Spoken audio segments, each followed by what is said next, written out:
Now, the background, when I was asked to make this presentation, it took me a while to decide what to talk about. And since I have a finance perspective, I had somehow to bring in some finance. And more specifically, the psychology of finance. Okay? So here it is. One of my biggest hobby is myth-busting. Vous savez ce que c'est myth-busting? That means taking some concepts. I've been doing that all my life. You hear things 1,000 times. After a while, you start believing it's the truth, right? And it takes a while to realize sometimes it's just conditioning, okay?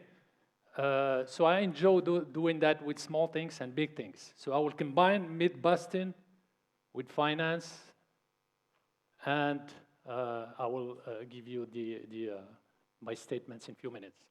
Okay? So I teach finance. I've been doing it for 20 years.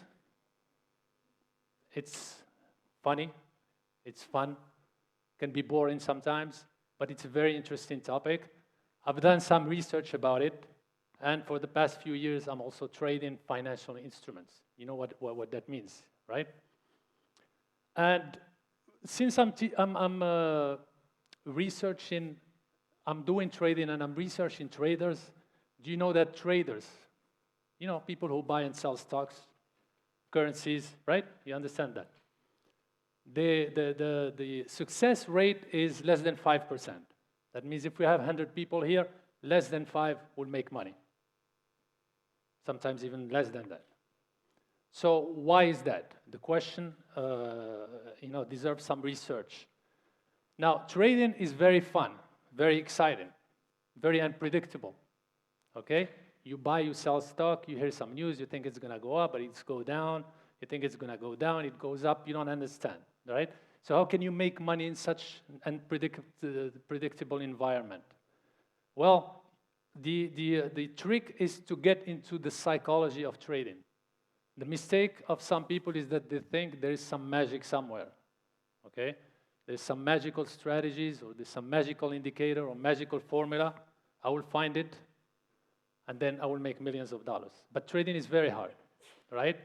For psychological reasons. Just like almost any field, psychology is very important. So let's explore the mind of a trader, of a financial trader.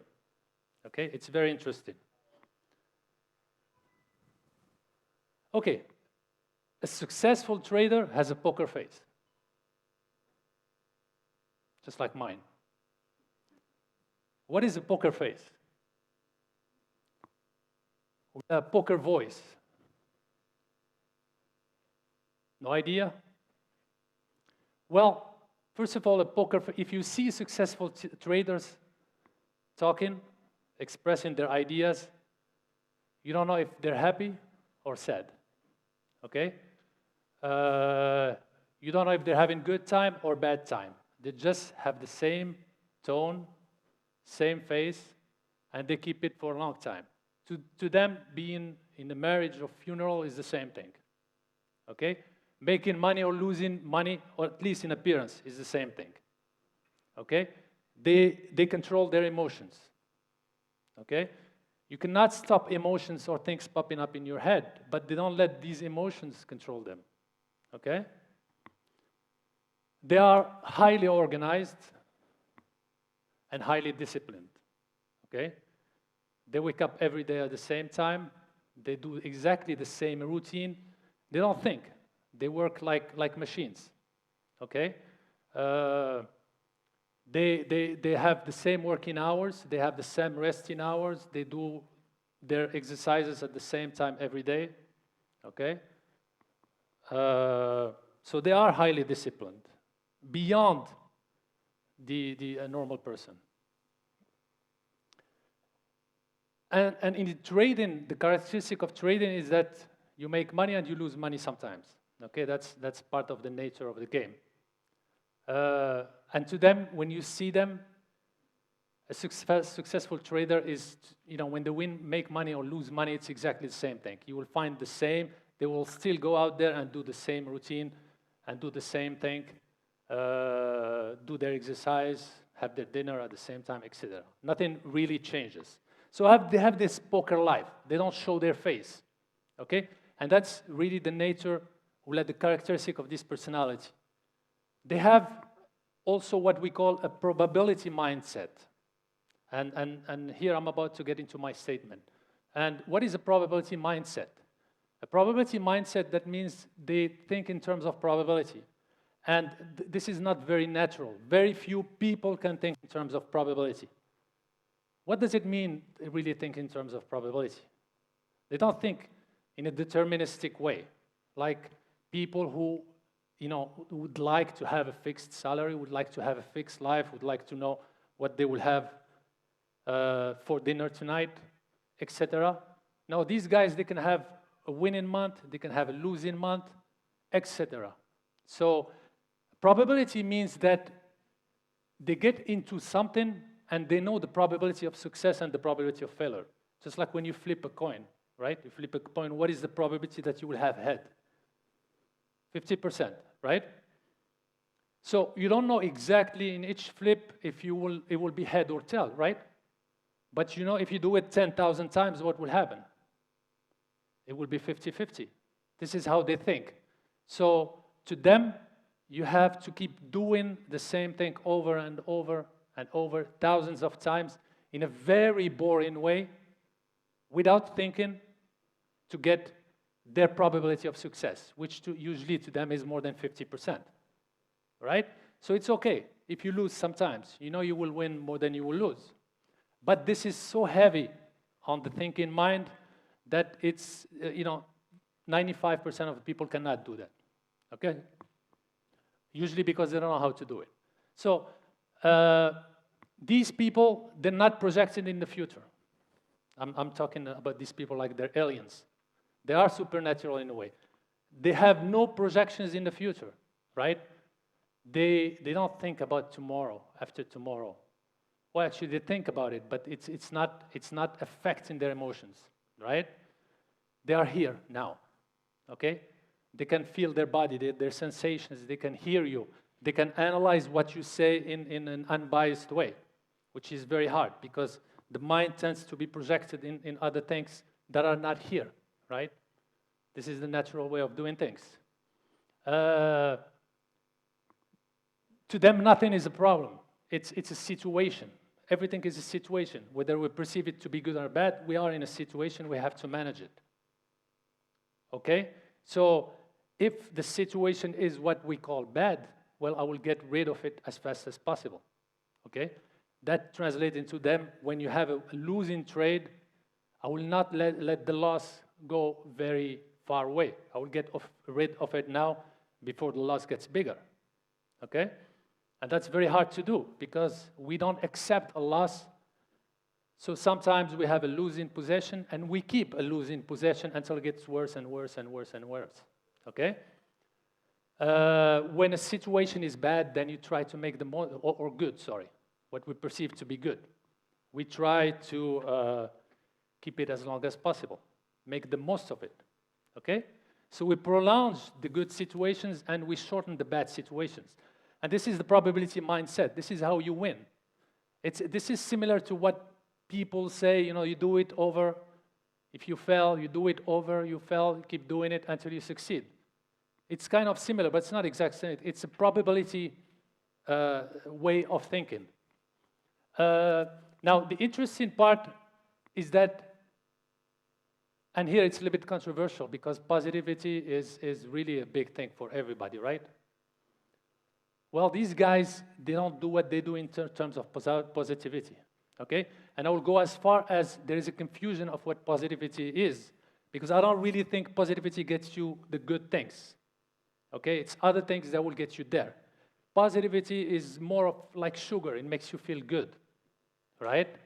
But since we live in a world of duality, if you think about positive, there is no way that you can forget about negative things, okay? So it's a tricky concept. So it's not about positivity. Positivity is the future. It's not now. These guys are not about hope, again. Hope is similar to positivity, okay? I'm not really, saying these things are bad. What I'm saying is that they have a dark side to them, okay? Positivity and hope can be very tricky. I know people who've been positive all their life, and they really haven't done much. But when you see them, they're positive. If you throw something bad at them, they will look at it from a perspective and they will interpret it as being good. So they're always playing this ping pong game of good, bad, good, bad. You cannot think about bad and not good, or think about good and not bad. So you're always playing this ping pong game, and it's very tiring, believe me. It can be very tiring for some people, okay? So no positivity, no hope. So we replace this concept by clarity. They have a clear mind. What is a clear mind? A clear mind is a mind that is here, present, that is not affected by the future, the past, by the hope. No, it's here, completely empty, unbiased, interpreting things as they are, not as the mind thinks they are. Okay? And we will replace hope by focus. So, into the world of trading in finance, we change positivity and hope to clarity and focus. In other words, we want to be here and not there. Okay, so what's wrong with positivity? I'm not saying it's wrong. I'm just talking about the dark side of positivity, okay? Well, you know that saying, the people are positive, you know that saying, when life throws at you a lemon, what do?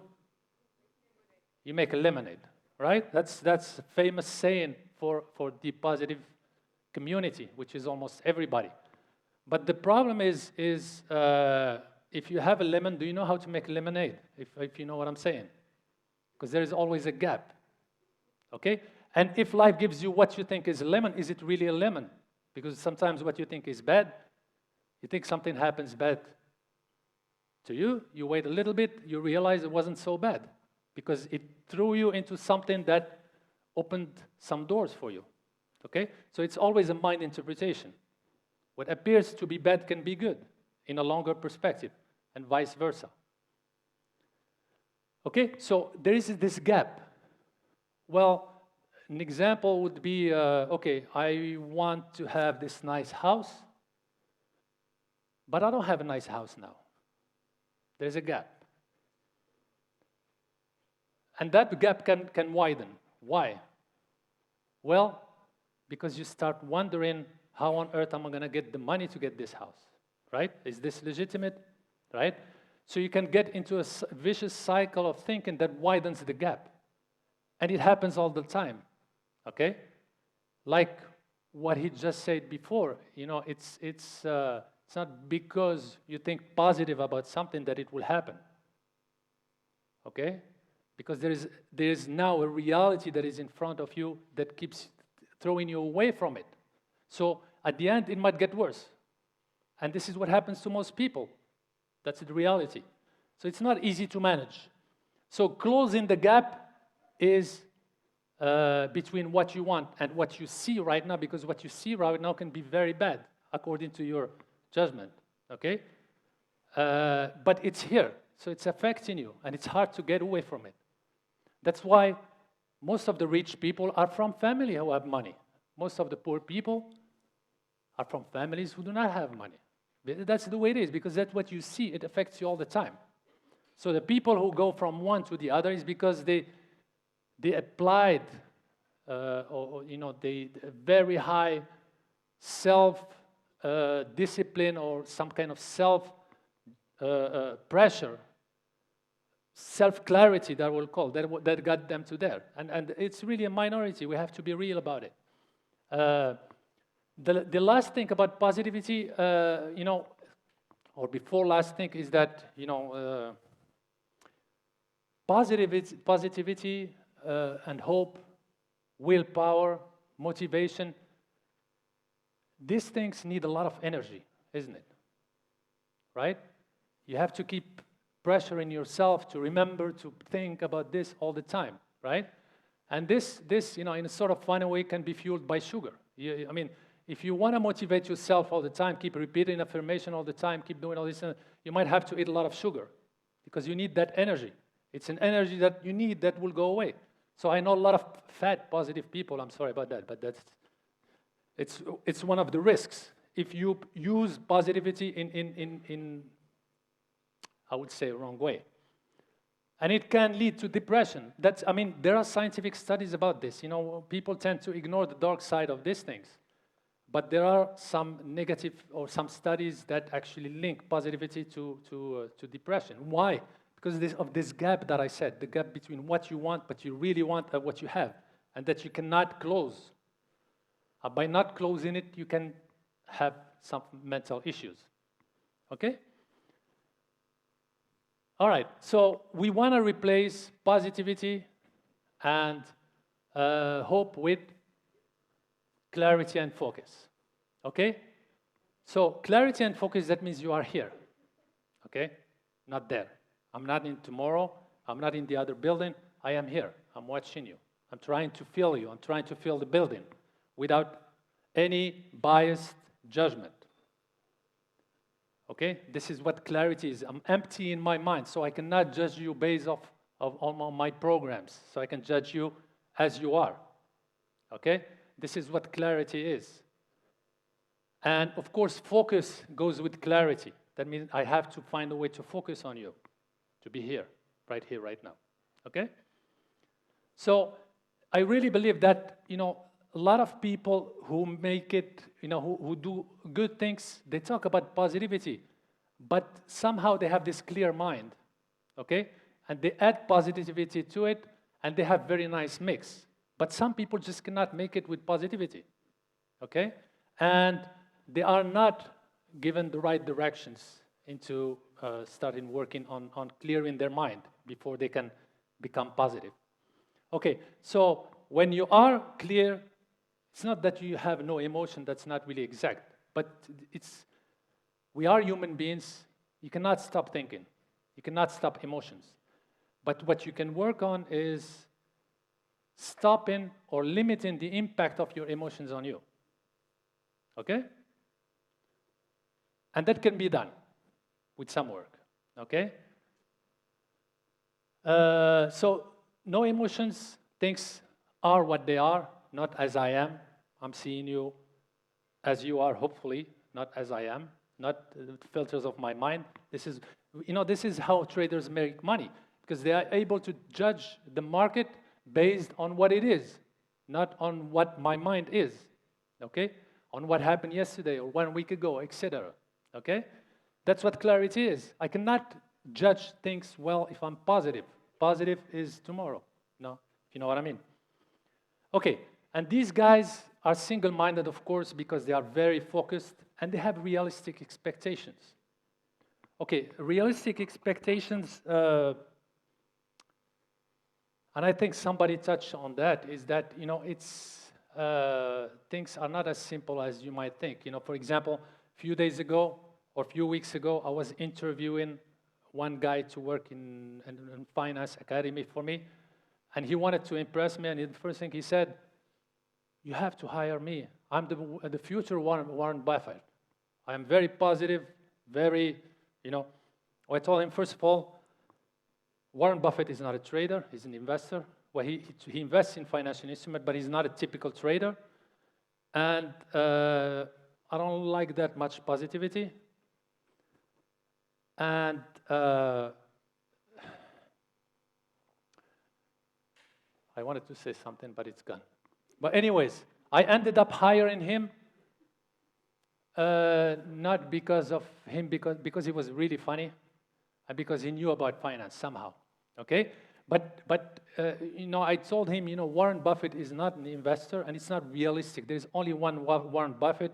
There will never be another Warren Buffett. You know, people like Warren Buffett, Bill Gates, Steve Jobs, or whatever, these big names, these people, we call them statistical outliers. I don't know if anybody knows what that means. Statistical, I mean, just listen to Bill Gates. He says that I'm here because I'm lucky. There's nothing about, you know, being positive or something. Okay, of course, if you do good things will happen to you. But don't expect to become Bill Gates. Expect something good to happen, okay? So these guys, that's what I mean by unrealistic expectation. You have to do your best. You have to work hard. You have to create expectation and objectives and expect good things to happen. But don't try to be, something that is purely a statistical error, okay? For example, I am a statistical error because I'm almost 2 meters, right? How many people are 2 meters? I'm the tallest guy in the building, right? That's what Bill Gates is. It's like a 2'20" basketball player. You will have very few people that will get to that point. And usually it's pure luck. It's not success that is pure luck. It's the extent of the success that is pure luck, okay? However, let's remain positive, right? If you work hard, if you do good things will happen. But just don't be unrealistic. Thank you. Okay, now I will just finish by giving you just maybe how a little bit to become clearer. First of all, since we're talking about success, we enjoy success, we'd like to have success. Well, success, first of all, it's up to you to define it. You define what success is for you. If success is having a salami sandwich, that's fine.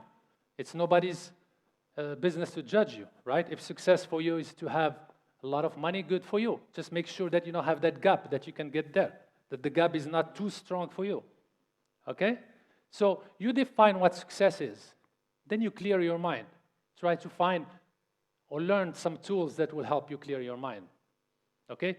Learn to live in the moment, right now. I want to be here, not there. I want to judge things as they are, not as I am. That's another way of saying walk the path of probability. The path of the probability is repeating the same thing exactly without thinking over and over and over and over and over, right? And the statistic will be on your side at the end. By probability, you will win when you do it 100. There is nothing, it's not a miracle, it's purely mechanical. When you repeat things over and over, statistically speaking, you will, if you choose a good distribution, you will win, okay? So it's not magical, okay? It's exactly like a blind walks, right? A blind walks successfully by going this way, then this way, then this way. It's never a straight path, okay? That's the probabilities way of thinking, okay? Well, how do you have a clear mind?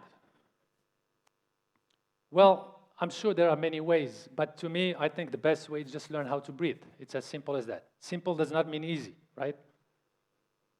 Simple just means that, the path is very clear. If you learn how to breathe, I'm not necessarily talking about meditation. When you learn how to focus on your breathing, you learn to become single-minded. If you focus on your breathing, you are here, okay? So this is an exercise that you can read about it, research it, but its clarity or mind clarity is directly linked to how you breathe. If you breathe well, if you learn how to breathe, you will have a clearer mind, and maybe you will become a good trader. Okay? Thank you very much.